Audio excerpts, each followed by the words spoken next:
कृपया हमारे YouTube channel को सब्सक्राइब कर बेल आइकन के बटन को दबाइएगा।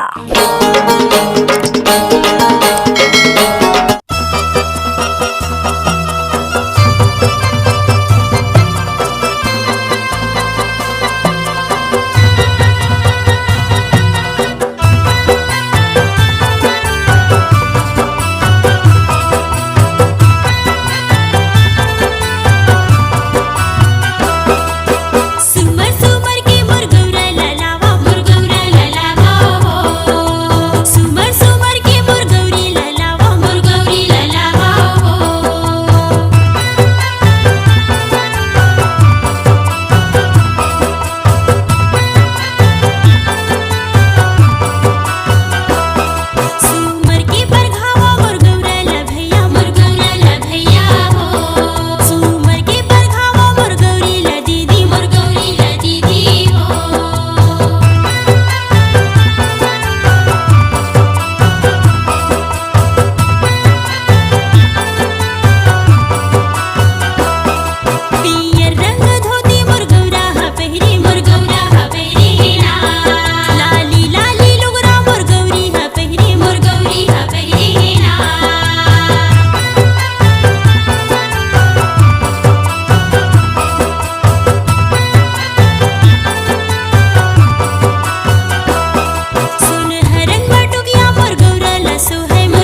सबके मन भाए, ऐसे ते बाजा बजनिया सबके मन भाए। झूमर झूमर नाचे सब भोजन बताए, झूमर झूमर नाचे सब भोजन बताए।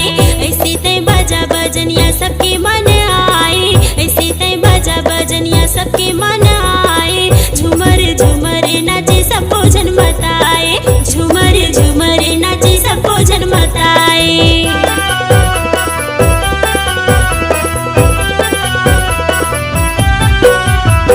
जमके तय बाजा बजनिया तू हर गढ़वा बाजा, जमके तय बाजा बजनिया तू हर गढ़वा बाजा।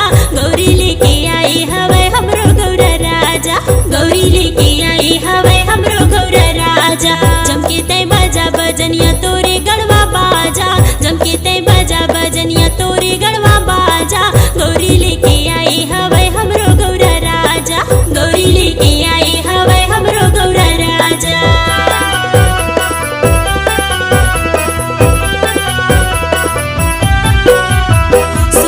झन पावे संगी एको आरा पारा, सुतन झन पावे संगी एको आरा पारा।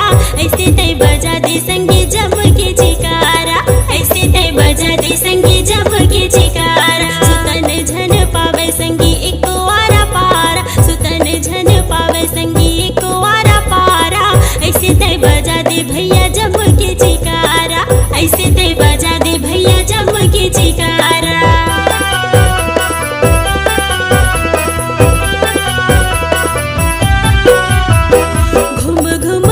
सब गौरा के बिहाव माँ, घूम घूम नाचे सब गौरा के बिहाव माँ। माते माते नाचे गावे मड़वा के छाव माँ, माते माते नाचे गावे मड़वा के छाव माँ। झूम झूम नाचे सब गौरा के बिहाव माँ, झूम झूम नाचे सब गौरा के बिहाव माँ। माते माते नाचे गावे मड़वा के छाव माँ, माते माते नाचे गावे मड़वा के छाव माँ, माते माते नाचे गावे मड़वा के छाव माँ। झूमर झूमर नाचे मड़वा के छाव माँ। राष्ट्रीय लोक गायक राजेंद्र रंगीला की प्रस्तुति। मोबाइल नंबर 9926162947 और 9826181269।